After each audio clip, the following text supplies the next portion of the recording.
네, 이번에는 하반기 정책주에 대해서 이야기를 나눠볼까 하는데요. 자, 이재명 정부가 AI 3대 강국을 목표로 강력하게 드라이브를 걸고 있습니다. 이재명 대통령은 정부 출범과 함께 AI 3대 강국 도약을 국가 최우선 과제로 삼고 강력한 드라이브를 걸고 있는데요. 대통령은 대선 때부터 5년간 100조 원 규모의 민간 공동 투자를 약속하며 미국과 중국에 이어 대한민국을 AI 세계 3강으로 만들겠다는 포부를 밝혔고, 이를 위해 AI 인프라 구축, 특히 최신 GPU 확보와 AI 데이터 센터, AI 고속도로 조성이 핵심 정책으로 포함이 되어 있으며, 이러한 비전을 뒷받침하기 위해 대통령실 조직에도 큰 변화가 있었는데요.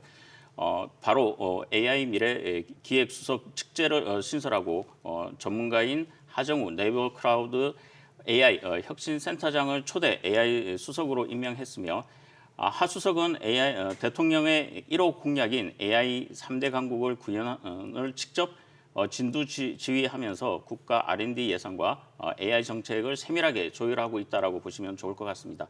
여기에 과학기술정보통신부 배경훈 장관이 발탁되면서 정부의 AI 정책은 원팀 체제로 빠르게 실행력이 더해지고 있습니다. 결국 이재명 정부는 민간 전문성을 적극 수용하고 현장 목소리를 정책에 반영하며 AI 산업 혁신의 기반을 다지는 데 총력을 기울이는 것으로 보시면 좋을 것 같습니다. 네, AI 3대 강국으로 가기 위해서 그야말로 최선을 다하고 있는 것 같은데요. 자, 그러기 위해서 가장 중요한 게 하나 있습니다. 바로 전력망인데 전력이 왜 이렇게 중요한 건가요? 네, 확실히 AI는 전기를 정말 미친 듯이 쓰니까 네. 너무나 이제 많이 쓰니까 너무 중요하다. 그래서 또 24시간 365일 쉼 없이 돌아가기 때문에 확실히 이번에 데이터 전력 소비량이 2배부터 그 이상까지 늘어날 것이다라는 전망이 계속 나오고 있고요. 그리고 AI 확산 속도를 보면 정말 어마무시한데, 보시면 전기가 끊기면 당연히 AI도 끝나게 되겠죠. 보시면은 AI가 실시간 학습이라든지 추론 그리고 서비스 제공이 기본인데, 순간이라도 전력 공급이 끊긴다면은 자율주행차도 멈추고 스마트 시티도 멈추고 그다음에 클라우드 서비스도 먹통이 되고, 그야말로 AI는 전기가 없으면 완전히 무용지물이 됩니다. 그래서 AI가 많이 몰려있는 데이터 센터 단지라든지 첨단 산업 단지는 일단 일반적으로 전력망으로는 감당이 안 된다. 그래서 요즘에는 전력망도 AI도 똑똑하게 해야 된다. 그래서 고장도 예측도 똑똑하게 해서 스마트 그리드 쪽으로도 좀 집중이 되는 그런 과정 아니겠습니까? 그래서 이런 기술로 인해서 효율성이라든지 안정성 그리고 보건력을 동시에 강화해야 된다라는 이야기가 나오고 있고, 여기에 따른 또 AI에 대한 패권 경쟁, 여기서 또 전력망 경쟁까지 이어지는 이 흐름이라고 해도 과언이 아니고, 또 미국이라든지 이런 부분 때문에 미국이라든지 중국 그리고 유럽 그 등에 의해서 지금 재생에너지 쪽에서도 확대가 되는 과정 속에서 스마트 그리드도 분산 그리고 전력 인프라까지도 막대하게 투자하는 사이클이 계속 이어지는 과정이라고 말씀드릴 수 있겠습니다. 네, 이렇게 AI 시대에 필요한 대규모 전력망 공급을 위해서 에너지 고속도로라는 것을 만들고 있는데, 자, 에너지 고속도로 도대체 뭔가요? 네, 에너지 고속도로는 한마디로 좀 말해서 전국에 흩어져 있는 신재생 에너지의 발전소에서 생산된 전기를 대도시나 주요 산업단지까지 빠르게 안정적으로 실어 나르는 초고속 대용량 전력망이라고 이해하시면 됩니다. 네. 특히 인공지능, 반도체, 데이터 센터 등 초대형 전력 수요가 몰리는 AI 산업 시대에는 현행 전력망만으로 공급이 부족하고 곳곳에서 병목 현상이 생기기 때문에 정부는 2030년까지 서해안 해상 풍력 발전에서 생산된 20기가 이상의 규모의 전기를 수도권으로 주요 산업지대로 보내는 서해안 에너지 고속도로를 우선 추진하고요. 2040년에는 한반도를 U자 형태로 잇는 전국 단위 에너지 고속도로까지 완성하겠다는 큰 그림을 그리고 있는 것입니다. 기술적으로 보면 에너지 고속도로는 초고압 직류 송전 등 최첨단 송전망 기술을 활용해서 지역별로 흩어져 있는 발전력과 소비 수요를 연결하는 것이라고 보시면 좋을 것 같습니다. 네, 이렇게 에너지 고속도로를 만들게 되면 전력망이 정말 많이 확대될 것 같아요. 어떤가요? 네, 확실히 수치로 보시면은 2038년까지 72조 8천억 원 규모에 달하는 전력망 설비 투자가 이루어지고 있고요. 그리고 송전선로는 보시면 2023년 대비해서 71.9%가 늘어난 6만 1,083 서킷 킬로미터라고 해서 이게 이제 그 회로 킬로미터거든요. 네. 이 부분과 변전소 자체도 43%나 늘어난 1,297개로 인해서 전체 인프라 용량과 네트워크에 대한 질이 크게 업그레이드가 돼 버립니다. 재생에너지 발전 설비도 보시면은 2023년에 30에서 38기가와트시에서 2038년에 무려 121기가와트시 수준으로 3배에서 4배 이상 이렇게 확대될 예정이고요. 이렇게 투자 확장에 대한 규모 그리고 이런 부분들이 모두 역대 최대라고 이렇게 말씀드릴 수 있겠습니다. 그래서 AI 재생에너지라든지 국가 산업 부분에서 고도화의 에너지 대동맥 역할을 하게 된다라고 말씀드리고 이렇게 되면 이제 초대형 데이터 센터에 대한 반도체, 전기차에 대한 클러스터에 대한 대규모 전력 수요에도 그래도 안정적으로 대응하지 않을까 이렇게 말씀드립니다. 그래서 지금 현재 제2의 경부고속도로라고 비유될 만큼 국가 산업지도의 근본적인 변화가 지금 현재 예상되는 그런 과정이겠습니다. 네, 이렇게 에너지 고속도로 사업을 추진을 하게 되면 많은 기업들도 수혜를 얻을 수 있을 것 같은데요. 그야말로 각 기업들이 발등에 불이 떨어졌을 것 같아요. 네, 주로 이제 전선 제조 그리고 전력망 기자재, 스마트 그리드, 에너지 저장 장치 관련 기업들이 에너지 고속도로 수주전에 관심을 받을 것으로 판단됩니다. 초고압 직류 송전 해저 케이블 분야에서는 독보적인 경쟁력을 가진 LS전선과 대한전선 그리고 송배선전로에 필수한 애자 근군류 공급을 하고 있는 회사인 세명전기, 국내 1위 수준의 전력 수요 관리와 그리고 에너지 저장 장치 스마트 그리드 솔루션을 제공하고 있는 그리드위즈, 초고압 변압기와 변환기 등을 전력 인프라 기자재 분야에서 강자인 HD 현대일렉트닉과 효성중공업 등이 관심을 받을 것으로 전망됩니다. 네, 이렇게 AI와 에너지에 우리나라가 많은 노력을 기울이고 있는 상황인데요. 우리나라만 이렇게 투자를 하는 게 아닙니다. 바로 미국도 AI와 에너지에 엄청난 투자를 하고 있다고 하죠. 네, 확실히 미국이 이번 AI랑 에너지를 무려 100조 원 넘게 투자한다고 발표를 하는데요. 완전히 이제 초강대국으로 투자를 하는 것이죠. 네. 일단은 에너지 인프라 쪽에서 560억 달러, 그리고 초대형 데이터 센터 쪽에서 360억 달러, 그다음에 AI 인재 교육과 발전소 확장도 포함되는데 이게 이제 석탄이나 천연가스 발전소도 이렇게 새롭게 짓는다라고 이야기가 나오고 있어요. 그만큼 AI 돌릴 전기부터 확보하겠다라는 의지를 밝히고 있고 이번 대규모 투자 발표 자체가 사실은 AI 분야에서 중국에 뒤처지지 않겠다는 그런 의지가 계속적으로 이렇게 표현이 되는 만큼 트럼프 행정부 쪽에서 이제 드라이브가 계속적으로 걸리는 그 과정들을 저희가 주목해 보실 필요가 있겠습니다. 네, 그런데 이렇게 안정적인 전력 공급을 위한 대안으로 원전이 다시 지목이 되면서 그야말로 원전 르네상스 바람이 불고 있습니다. 자, 특히 SMR을 많이 주목하고 있는데 왜 그런 건가요? 지금 이제 전 세계가 다시 원전 건설에 집중하는 이유는 크게 세 가지로 첫 번째는 이제 날로 커지는 전력 수요를 안정적이고 경제적으로 감당하기 위함이고요. 두 번째는 기후 변화 대응과 탄소 중립 목표 달성을 위해서 원전이 가장 현실적인 저탄소 에너지원이기 때문입니다. 마지막으로는 에너지 안보와 첨단 산업의 글로벌 경쟁력을 동시에 갖추기 위한 전략적 선택이라고 보시면 좋을 것 같습니다.